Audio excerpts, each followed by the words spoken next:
Deep Roy plays the Oompa Loompas. I've worked with Deep Roy a couple of times, and I just find him to be a very compelling-looking, interesting person. I came here and walked into the rehearsal room, and there was Deep Roy, and you go, and the rest of them? Tim decided right at a very early stage there was only going to be one person cast as an Oompa Loompa, and then every Oompa Loompa would be almost an exact clone of Deep Roy. There would be no women or children, they would just be a tribe of Deep Roys. Well, the Oompa Loompas, I mean, were obviously important to the story, and just felt that part of the real quality is important. So I liked the idea, though, that they all look the same. It was a cool idea. Took me by surprise. I was under the impression that I'm going to be other Oompa Loompas.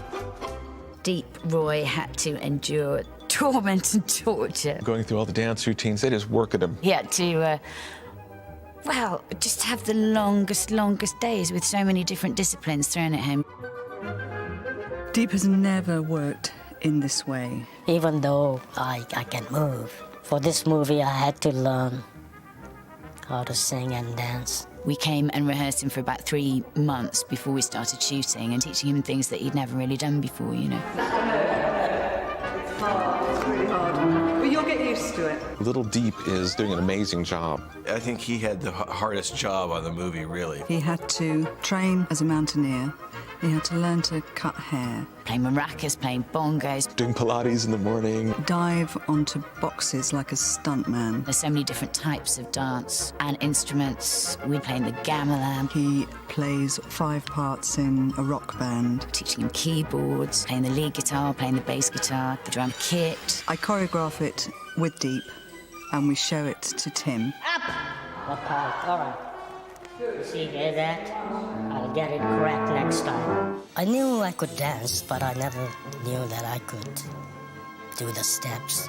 It's fun when we've got dancers in to dance with Deep, to be all his other selves, or to be some of his other selves. That's quite fun, because it's nice for him to be in a kind of gang of people. I think it'll go nicely with the horrible squirrel attack.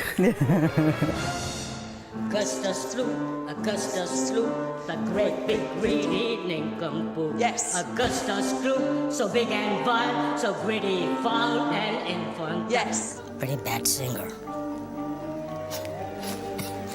I surprised myself. I thought, man, I can't hold a tune either. I've been teaching him percussion, and Francesca's been looking at the movement for the percussion, because he'll be doing a bit of drumming in it, and he's got really good, actually. Jane worked on different rhythms, and we came up with Oompa Loompa. Oompa Loompa, Oompa Loompa. Just visualising the fact that we may be working in this room with one person, but actually trying to see loads of him. That's the hardest thing. It didn't seem a problem to begin with that there was only one character. It was only when we began to realise the scale of the dances.